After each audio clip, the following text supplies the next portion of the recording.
Alors maintenant, on va voir ensemble comment choisir votre avatar client. Qu'est-ce qu'un avatar client? Bon, avant de savoir comment faire pour construire son avatar client, peut-être que vous ne savez pas qu'est-ce qu'un avatar client. Donc en fait, l'avatar client, c'est un portrait détaillé d'une personne qui est imaginaire, mais qui se rapproche fortement de la réalité. Donc en gros, l'avatar client, c'est tout simplement votre client idéal. Donc on va essayer de répondre à plusieurs questions, savoir quels sont ses sentiments, quelles sont ses craintes, quelles sont ses objections, quels sont ses objectifs, dans quelle situation il veut se retrouver, dans quelle situation il est actuellement. Bref, il faut se poser plein de questions. Donc comment on va faire pour connaître votre avatar client? Connaître votre avatar client, donc connaître votre client idéal pour mieux vendre. Mieux on connaît une personne, mieux on saura justement quel produit on va lui proposer. Alors, quel est le secret de ces entrepreneurs dont le chiffre d'affaires croît inexorablement? Pourquoi devez-vous impérativement comprendre celui qui achètera votre produit ou vos services? Pourquoi devez-vous apprendre à connaître votre avatar client ou votre prospect? Donc, ces questions-là qu'on doit se poser justement afin de connaître son client idéal pour mieux lui vendre ses futurs produits ou services. Donc avant de travailler votre produit, il faut étudier la psychologie de votre client idéal. L'erreur que la plupart des personnes font quand ils lancent un business, ils vont se concentrer, ils vont rester figés sur le produit ou le service. Donc cette manière de faire, je pense qu'elle est tout à fait naturelle, mais ce qu'il faut, c'est étudier, s'éduquer, se former afin de comprendre cela et ne pas faire ces erreurs. Beaucoup de personnes qui lancent des business, comme je vous l'ai dit, ils vont se dire ah, c'est le type de produit qu'il faut pour mon client, je sais que ça va marcher, je sais que ça va se vendre, ça va cartonner, etc. etc. etc. etc. Alors qu'en fait, aucun produit n'est vendu, aucune formation est vendue. Pourquoi? Parce que la personne, en fait, elle s'est dit moi, je vais créer tel produit, basta, et je ne vais pas étudier le comportement, la manière de penser de mon prospect, de mon avatar client. Et ça, c'est vraiment une erreur qui est récurrente. Beaucoup de personnes pensent qu'il suffit de créer une offre qui correspond à une demande pour qu'un business fonctionne. Eh bien non, c'est totalement faux. Cette manière de penser est complètement fausse. Comme je vous l'ai déjà dit précédemment, beaucoup de personnes ont déjà créé des business, ont lancé des produits en espérant que ça allait se vendre alors qu'en fait, ça ne s'est jamais vendu. Et c'est pour ça qu'aujourd'hui, on va faire ensemble, on va établir, on va construire votre avatar client en 6 points. Donc, objection, valeur, défi, sentiment. Alors, excusez-moi, c'est plutôt objectif, défi, valeur, sentiment, objection, remarque et crainte. Donc, au milieu, j'ai mis justement, alors, l'avatar client que j'ai fait actuellement là, c'est mon avatar client à moi, d'accord? Donc, comme je fais de la vente de formation, je me suis dit que j'allais mettre les informations qui correspondent à mon business. Donc, inspirez-vous justement des informations que je vous communique pour que vous puissiez construire votre propre avatar client. Donc, quels sont les objectifs de mon avatar client? C'est ne plus être salarié et être son propre patron. C'est être libre géographiquement, c'est d'avoir un business en ligne et c'est de trouver un meilleur équilibre entre le travail et la vie personnelle. Quelles sont les valeurs de mon avatar client? Alors, croit au développement de ses propres compétences. Donc, mon avatar client pense que oui, il faut se former, il faut développer des compétences pour pouvoir entreprendre dans un business en ligne. Donc, c'est investir dans sa propre personne. Mon avatar client souhaite avoir plus de temps pour soi et travailler pour réaliser ses objectifs et prendre du plaisir. Donc ça, c'est ce que je pense en tout cas, ce qui ressort le plus de ce que je peux voir de mon avatar client. Donc l'âge de mon avatar client, il a entre 20 et 35 ans, donc c'est peut-être moins ou c'est peut-être un peu plus, en tout cas c'est la tranche d'âge. Ce sont des hommes et des femmes donc, qui sont originaires de France, qui ont un poste de salarié ou travaillent en intérim ou peu importe, mais en tout cas ils sont dans le salarié, ils sont dans le salariat. La catégorie socio-professionnelle, ils sont dans la classe moyenne. Le niveau d'études, niveau bac ou plus, donc ça varie vraiment, mais en général c'est le bac ou plus.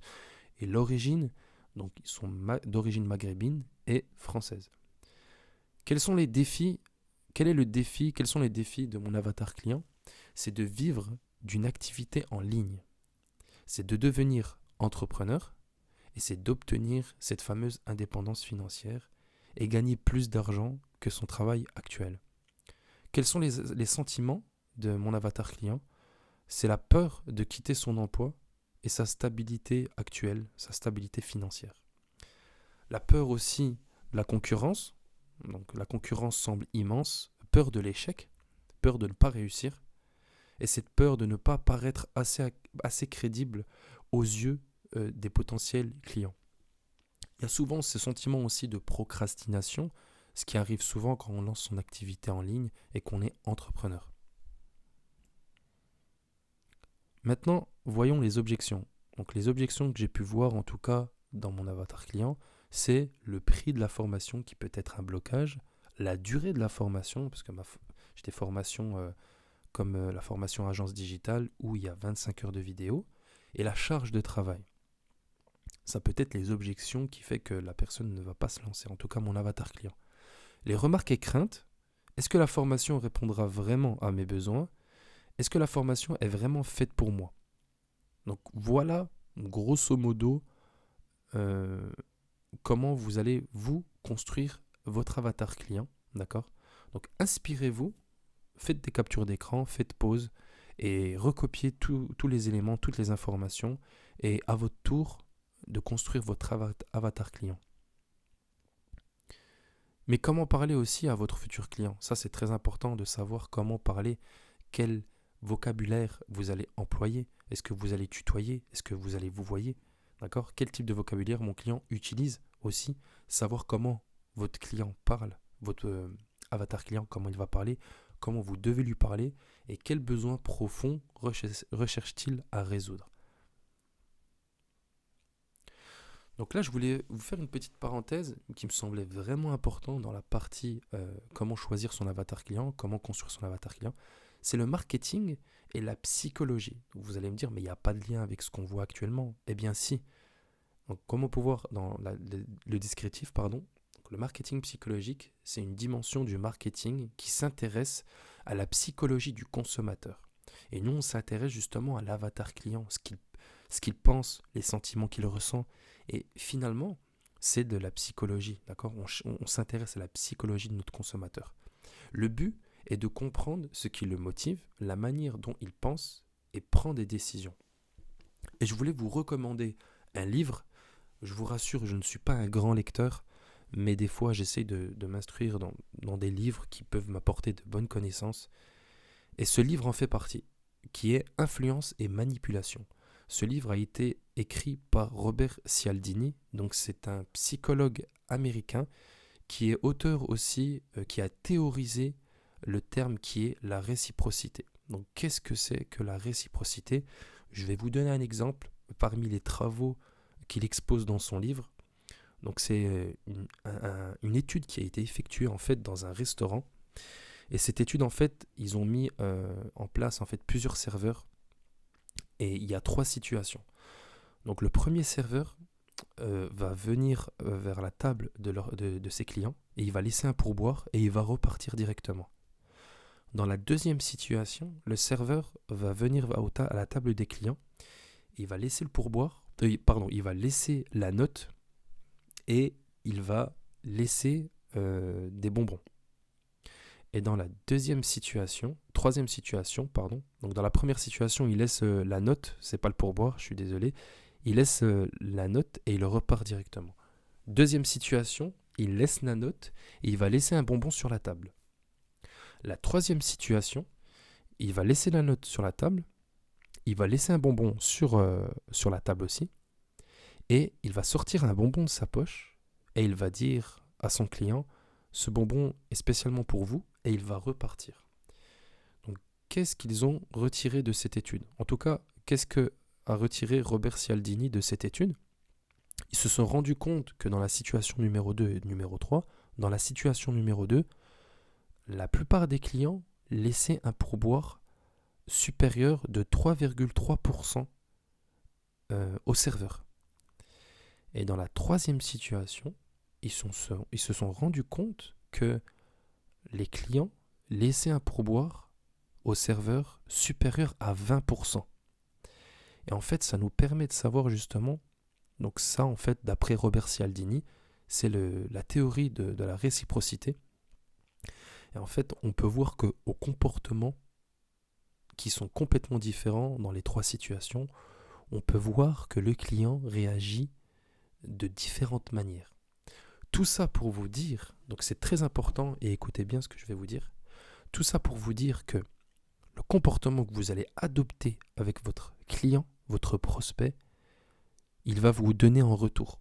Si vous lui donnez du contenu, donc on revient encore à l'exemple du contenu, si vous lui donnez un contenu par mois ou si vous lui donnez, je ne sais pas moi, 10 contenus toutes les semaines, le comportement de votre client ne sera pas le même. Donc ça, c'est très important de lire ce livre. Vraiment, il est super intéressant. Et vous allez comprendre comment...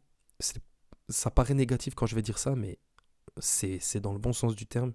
C'est comment manipuler, comment comprendre la psychologie de votre prospect et comment l'influencer. Parce qu'en fait, quand on regarde de plus près, le marketing, c'est ni plus ni moins que de la manipulation. Quand on regarde les publicités, pourquoi on va faire que on va acheter tel produit plutôt qu'un autre? Si je vous dis par exemple, donnez-moi une marque de boisson qui vous vient en tête, la plupart du temps, on va dire Coca-Cola. Pourquoi? Parce qu'on a eu de la manipulation. Cette marque nous a influencés. Et il faut s'inspirer des grandes marques. On doit s'inspirer des grandes marques.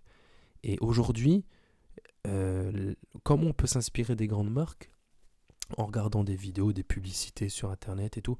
Et si aujourd'hui vous voulez construire un business en ligne, vous devez vous inspirer des marques qui ont déjà lancé des campagnes publicitaires, etc.